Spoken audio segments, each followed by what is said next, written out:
Congress party తెలంగాణలో అధికారంలోకి వచ్చిన రోజు నుంచి ఇటు బీఆర్ఎస్ కావచ్చు, ఇటు బీజేపీ కావచ్చు, 3 నెలల్లో ప్రభుత్వం పడిపోతుంది, 6 నెలల్లో ప్రభుత్వం పడిపోతుంది, 9 నెలల్లో పడిపోతుంది, ఇప్పుడు ఏడాదికి వచ్చిండ్రు.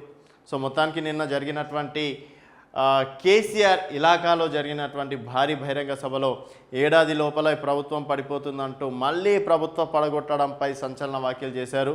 సో ఇదే అంశంపైన రేవంత్ రెడ్డి గారు గతంలో స్పందించారు. అసలు నేను బీఆర్ఎస్ ఎమ్మెల్యేలను చేర్చుకునే ఉద్దేశం కూడా నాకు లేదు, కానీ ఇప్పుడు ఈ భారతీయ జనతా పార్టీ నేతలు, బీఆర్ఎస్ నేతలు 3 నెలల ప్రభుత్వం కూలుతుంది, 6 నెలల ప్రభుత్వం కూలుతుంది అని చెప్పేసి పదే పదే చెప్తున్నందుకు నేను గేట్లు, గాంధీ భవన్ గేట్లు తెరవడం అనేది జరిగింది. కేవలం 1-2 గేట్లు మాత్రమే తెరిచినాం.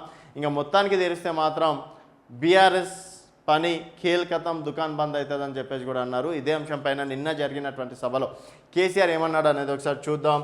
ఏడాదిలోపు ప్రభుత్వం కూలిపోతుంది, రాష్ట్రంలో లెల్లిపుట్గాల పాలన, సీఎం రేవంత్ రెడ్డి పార్టీ మారే ఛాయిస్, కాంగ్రెస్కు 2 సీట్లు కూడా రావని సర్వేలో తేలింది, పోలీసులు చేస్తున్న పనులన్నింటినీ రికార్డ్ చేస్తున్నాం, మా ప్రభుత్వం వచ్చాక వాళ్ళ సంగతి చూస్తాం, బీఆర్ఎస్ అధినేత కేసీఆర్.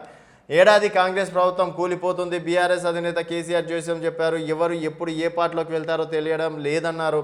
బుధవారం సంగారెడ్డి జిల్లా ఆందోళన సెగ్మెంట్లోని సుల్తాన్పూర్లో జైరాబాద్ మెదక్ పార్లమెంట్ నియోజకవర్గ ప్రజా ఆశీర్వాద సభను నిర్వహించారు. ఈ సందర్భంగా కేసీఆర్ మాట్లాడుతూ సీఎం రేవంత్ రెడ్డి రాష్ట్రంలో బీజేపీని తిడతానని, ఢిల్లీలో మోడీని కలుస్తాడని పేర్కొన్నారు. రేవంత్ రెడ్డి పార్టీ మారే అవకాశం ఉందని, అప్పుడే కాంగ్రెస్ ప్రభుత్వం కూలిపోతుందని పేర్కొన్నారు. అసమర్థ కాంగ్రెస్ పాలనకు ప్రజలు గుణపాఠం చెప్పాలని పిలుపునిచ్చారు. మెదక్లోని 7 అసెంబ్లీ స్థానాల్లో విజయం సాధించామని, 6 స్థానించారు. మెదక్ మాత్రం కాంగ్రెస్ పార్టీ సాధించింది, కేవలం 6 మాత్రమే ఉన్నారు.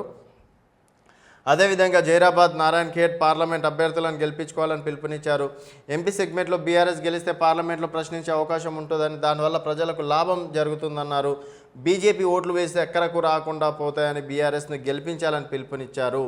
సో రేవంత్ రెడ్డిని ఉద్దేశించి లిల్లీపుట్గాల పాలన అని చెప్పేసి కూడా కామెంట్లు చేయడం అనేది జరిగింది. రాష్ట్రం ప్రస్తుతం లిల్లీపుట్గాల పాలన కొనసాగుతుందని కేసీఆర్ అన్నారు. 5 నెలలు అవుతున్నా ఇచ్చిన హామీలు నెరవేర్చినందుకు లిల్లీపుట్గాల పాలన అంటున్నానని పేర్కొన్నారు.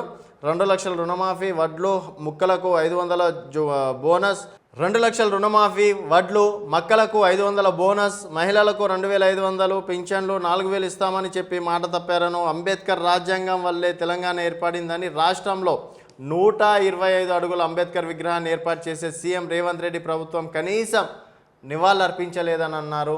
యాదాద్రిని కూడా తనే కట్టానని, మరి అందులోకి వెళ్ళి పూజలు ఎలా చేస్తున్నారని ప్రశ్నించారు. సెక్రటరియేట్లో కూడా ఎలా కూర్చుంటున్నారని, ఎమ్మెల్యే క్వార్టర్స్లో ఎలా ఉంటున్నారని అడిగారు. అన్ని అక్కడకు వస్తే అంబేద్కర్ విగ్రహానికి ఎందుకు నివాళులు అర్పించలేదని ప్రశ్నించడం అనేది జరిగింది. సో రుణమాఫీపై పోస్ట్ కార్డు ఉద్యమం, రుణమాఫీ కావాలని సిద్దిపేటలో రైతులు పోస్ట్ కార్డు ఉద్యమం ప్రారంభించారని, రాష్ట్రంలో రైతులందరూ ఇందులో భాగస్వాములు కావాలని కేసీఆర్ పిలుపునిచ్చారు. పంట నష్టపరిహారం 25,000 ఇవ్వాలని కూడా ఉద్యమించాలని అన్నారు. రైతుల పక్షాన బీఆర్ఎస్ ఉంటుందని స్పష్టం చేశారు. రైతులకు ఇచ్చిన బోనస్ హామీ బోగస్ అయ్యిందని మండిపడ్డారు. సో ఇక్కడ మా ప్రభుత్వం వచ్చాక పోలీస్ సంగతి చూస్తాం, వద్దురో నాయన ఈ పాలన, ఎమ్మెల్యే హరీష్ రావు. మాయమాటలు చెప్పి అధికారంలోకి వచ్చిన కాంగ్రెస్ 4 నెలల పాలన చూసిన ప్రజలు వద్దురో నాయన ఈ కాంగ్రెస్ పాలన అంటున్నారని ఎమ్మెల్యే హరీష్ రావు అన్నారు. ప్రజా ఆశీర్వాద సభలో హరీష్ రావు మాట్లాడారు. ఎన్నికలు ఎప్పుడెప్పుడు చేతులెత్తి మొక్కి ఓట్లు వేయించుకొని అధికారంలోకి వచ్చారని, మీరు ఇచ్చిన గ్యారెంటీలే మీకు గడ్డపారలు అవుతాయని హెచ్చరించారు. మహిళలకు 2500 ఇస్తానని చెప్పి అమలు చేయలేదని, గ్రామాల్లోకి ఓటు అడగడానికి వస్తే మహిళలు చీపుర్లతో భర్తం పట్టారని పిలుపునిచ్చారు. ఎమ్మెల్యే పోచారం శ్రీనివాసరెడ్డి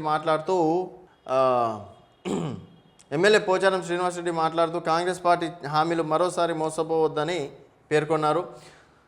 సో ఇక్కడ బీఆర్ఎస్ నేతలు, కేసీఆర్ గారు పెద్ద మాటలు మాట్లాడారు. ఇదే రైతులు ఆత్మహత్యలు చేసుకున్నప్పుడు మరి కేసీఆర్ గారు ఎందుకు స్పందించలేదో అప్పుడు చెప్పాలి.